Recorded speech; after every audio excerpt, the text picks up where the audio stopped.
تو کیا پک رہا، اچھا وہ کچھ بچ گیا ایک دن کا، وہ دوسرے ٹائم کھا رہے، تو وہاں سے وہ میڈم بیٹھ کے گائیڈ کر رہے کہ نہیں نہیں میرا بیٹا باسی نہیں کھاتا، تو تم کھا لو، اس کو فریش بنا کے دو. اور کیا بنا کے دو، اتنا سر درد بنا کے رکھا ہوا ہے والدین نے. اور یہ ساری فسادیں یہ سب چیزوں سے ہوتی ہے. بہت سارے بچے کیا کرتے ہیں، تجزیہ کا والدین ہے نا، جانے دو، چھوڑ دو، کر لو کام، اب ان کی خواہش ہے نا، انہوں بڑے ہیں نا، نہیں ہے، اللہ کی نافرمانی میں انہوں بڑے رہنے دو، انہوں چھوٹے رہنے دو، ان کی بات ماننا نہیں ہے. ٹھیک ہے، تو اب ماں کی خواہش ہے، باپ کی خواہش ہے، یہ خواہشات ہی تو بیڑا غرق کرتی ہے، وہ بات ہمیں سمجھ آنا ضروری ہے.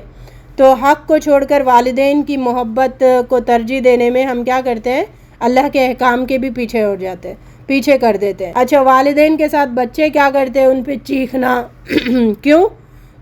دیندار گھرانہ نہیں ہے نا، تو یہ ساری فسادات ہو رہی. بچے بھی چیخ رہے ماں باپ پہ، جھڑکی دے رہے، گالی دے رہے، مار رہے بھی، ایسے بھی کیسز نظر آ رہے. اور اچھا ماں باپ کی خدمت بھی بچے کیا کرتے ہیں، پیسوں کی خاطر. بعض بہویں یا بعض بچیاں جو اپنی ماں باپ بوڑھے ہو گئے ان کی خدمت کرے، کیوں؟ اس کا سونا مجھے مل جائے گا، اس کا گھر مجھے مل جائے گا، پراپرٹی مجھے مل جائے گی. کتنی ساری گندگیاں معاشرے میں پھیلی ہوئی ہے نا، اسلام نہ ہونے کی وجہ سے، اسلام کی تعلیم نہ ہونے کی وجہ سے.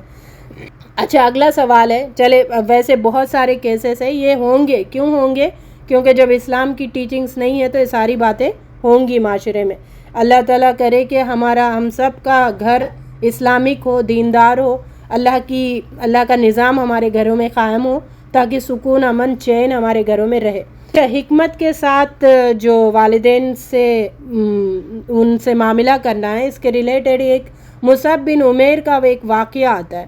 کوئی بتا سکتے ہیں کہ انہوں نے اپنے ماں کو کیا جواب دیا تھا جب ماں نے ان کو وارننگ کی تھی، ہے نا، کہ ان کے ماں نے کہا تھا کہ تم اسلام سے ہٹ جاؤ، اگر تم اسلام سے ہٹے نہیں تو پھر میں زہر کھانا نہیں کھاؤں گی، تو کھانا پینا نہیں کروں گی. تو 1 دن ہو گیا، 2 دن ہو گیا، 3 دن ہو گیا، ان کی حالت ایسی پتلی ہو گئی ماں کی. تو انہوں نے کیا کہا کہ اگر آپ اسی حالت میں 1000 بار بھی مرو اور 1000 بار بھی زندہ رہو، میں تو اسلام چھوڑنے والا نہیں ہوں. تو یہ حکمت کا جواب ہے. تو ماں نے فوراً کھانا شروع کر دیا. مطلب اس کو سمجھ میں آ گیا کہ یہ تو بدلنے والا نہیں، ایموشنلی بھی یہ بلیک میل ہونے والا نہیں ہے. حدیث میں آتا ہے کہ اگر والدین مشرک بھی کیوں نہ ہو، ان کے ساتھ بھی اچھا سلوک کرنے کا اسلام حکم دیتا ہے. احسان کا جذبہ ان کے ساتھ بھی رکھنا ہے، اچھا سلوک کرنا ہے، حسن سلوک کا تعلق ان کے ساتھ ہونا چاہیے. چلے آگے اگلا سوال ہے، اگلا مین سوال ہے، والدین کا مقصد کیا ہے؟ قرآن اور حدیث میں اللہ رب العزت نے آخر والدین دیے کیوں، مقصد کیوں؟ ویسے ہر ٹاپک میں ہم کیا کر رہے ہیں، مقصد بھی دیکھ رہے، پھر مقصد کے ڈیویشن کے فارمز بھی دیکھ رہے جو تجزیہ کے فارمز ہیں، اور مقصد کو فلفل کرنے کے جو تزکیہ کے فارمز ہیں وہ بھی دیکھ رہے. اب اللہ رب العزت نے والدین کو کیوں دیا، مقصد کیا ہے ان کا؟ یہی بات میم، ہم کو پیدا کرنے کے لیے تاکہ ہم دنیا میں جائیں، ذریعہ بنایا والدین کو کہ ہم دنیا میں جائیں، اور اللہ پھر ہم کو آزمائے گا کہ ہم اللہ کی کتنی عبادت کرتے ہیں. والدین ہوں گے تو اولاد وجود میں آئے گی، اولادیں ہوں گی تو پھر وہ دنیا چلے گی، لوگ پھیلیں گے دنیا میں. ٹھیک ہے، مین مقصد یہ ہے والدین کا. اور اللہ رب العزت نے والدین دینے کا بچوں میں مقصد کیا ہے کہ ان کے شکر گزار بن کے رہو، کیونکہ اللہ تعالیٰ نے ان کو ذریعہ بنایا آپ کو دنیا میں لانے کا. تو وہ ذریعہ ہے، اور وہ ذریعے سے آپ کو فطری محبت ہوتی ہے، تو ان سے محبت کرے.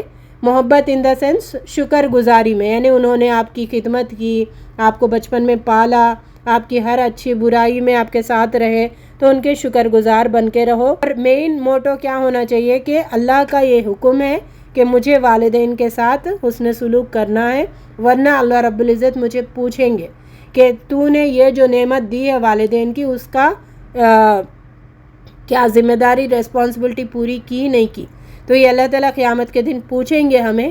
اس جواب دہی کے ساتھ ان کی خدمت کرے، اس جواب دہی کے ساتھ ان کی اطاعت کرے، ان کے جائز خواہشات کو پوری کرنا بھی اس جواب دہی کے تحت. اور ماں باپ کی خدمت کیا ہے؟ ایک عمر آنے کے بعد سٹاپ نہیں کرنا ہے، جب تک ماں باپ ہے تو ان کے ساتھ خدمت، ان حسن سلوک کرنا ہی ہے، وہ جب تک زندہ ہے، ٹھیک ہے؟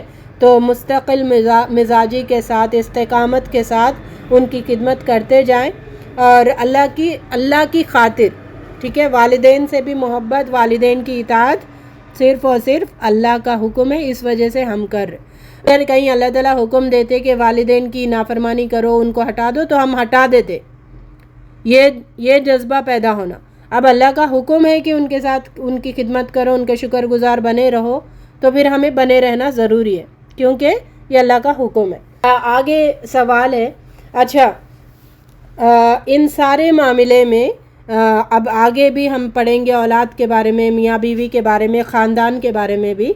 ان سب میں ایک بات یاد رکھے، خود اپنے آپ کو ایسے بناؤ کہ لوگوں کو یقین آ جائے کہ بھائی یہ ہلنے والی نہیں ہے، اس کی پرائورٹی کیا ہے، لوگوں کو واضح طور پر سمجھ میں آ جائے۔ آپ اگر تھالی کے بیگن بنیں گے، دل کر رہا تو کریں گے، دل نہیں کر رہا تو چھوڑ دیں گے، تو آپ تھالی کے بیگن ہیں، تو آپ کی پرائورٹی لوگوں کو واضح نہیں ہوگی، یہ کیا چاہ رہی، یہ اس کا ٹارگٹ کیا ہے، یہ واضح نہیں ہوگا۔ آپ ڈنکے کی چوٹ پہ اپنی پرائورٹیز واضح کریں، لوگوں کو سمجھ آ جائے کہ بھائی یہ ہلنے جھلنے والی نہیں ہے، اتنی آسانی سے اس کو ہم ہٹا نہیں سکتے اس راستے سے۔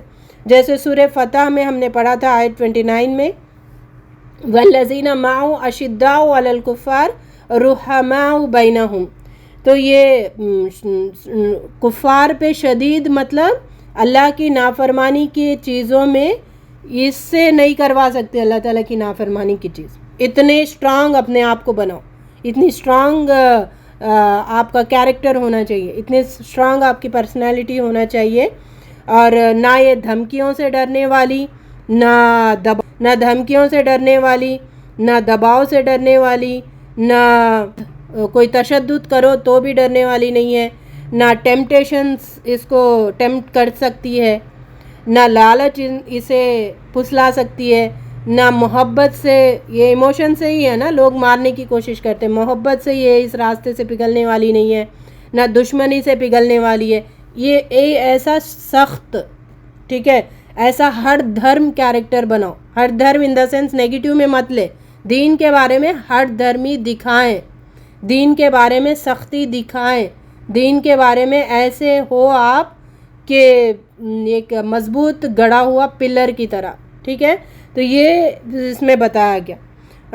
اشداء علی الکفار، کفر کے معاملے میں تو بڑی ہر دھرم ہے، بڑی سخت ہے، تو ایسا کیریکٹر بننا ہے۔ رحماء بینہم، ویسے تو بہت نرم ہے لیکن دین کے بارے میں بڑی سخت ہے، تو یہ کیریکٹر بنائیں اپنا۔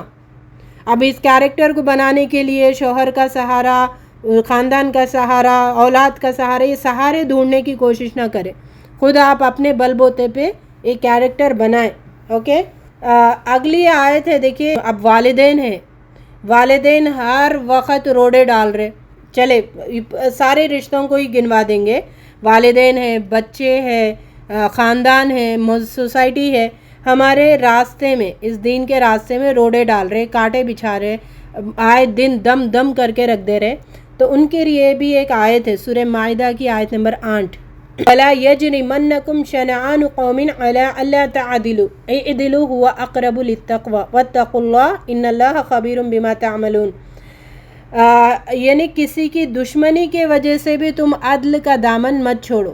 ماں باپ غصہ آتا ہے، آپ اس راستے پہ ہے، کوئی روک رہا آپ کو، کوئی روڑے ڈال رہا، تو غصہ آئے گا، پھر آپ کے غصے میں یہ جو ابل کے فیلنگ آ کے پھر وہاں پہ بد کلامی، بدتمیزی کرنے کا حکم نہیں دے رہا، وہاں پہ بھی آپ انصاف کے ساتھ، حسن سلوک کے ساتھ کرو۔ دیکھیں، دین کا معاملہ ہے سخت، باقی معاملوں میں نرم، ایسے بنو، معاملہ کر کے آپ وہ نہیں کرنے دے رہے کر کے دشمنیاں پالنے کی ضرورت نہیں ہے۔ ویسے یہ سوچئے، پہلے تو شروع میں سمجھ نہیں آتا، شروع میں بہت ہمارا مائنڈ ڈسٹرب ہو جاتا ہے، لیکن رہتے رہتے یہ بات سمجھ آتی ہے کہ ایک افسوس ہوتا، بیچارے ان کو ابھی وہ میٹیریلسٹک دنیا پہ ہے، ان کو دین نہیں پتہ چلا، دین کی مٹھاس انہوں نے نہیں چکھا، اب مشکل ہے ان کو دین کی مٹھاس چکنے کروانا. جب تک انسان دین کی مٹھاس چکے گا نہیں تو وہ پھر ان چیزوں کے لیے تیار نہیں ہوگا. اب ہمارے لیے جو کلاشز ہو رہے کیوں ہو رہے؟ انہوں نے دین کا مزہ نہیں چکا, اس وجہ سے ان کو پرابلم ہو رہی, وہ ہمیں پرابلم کریٹ کر رہے. تو ایک بیچارہ والی کیفیت اپنے اندر پیدا کرے. بیچارہ ابھی دین پہ آنا ہے, بیچارے کو لانا ہے, تو بیچارہ کریں گے تو پھر دشمنی نہیں ہوگی نا, دشمنی کا جذبہ نہیں ہوگا. خیر یہ بات ہے. چلے ایک اور رشتہ ہے والدین کا, ہمیں سمجھ آ گیا نا مقصد اور اس کی ڈیویشن کے فارم اور اس میں تزکیہ کا کیا آنسر اللہ رب العزت نے بتا. سمجھ آیا کہ نہیں آیا؟ آیا الحمدللہ.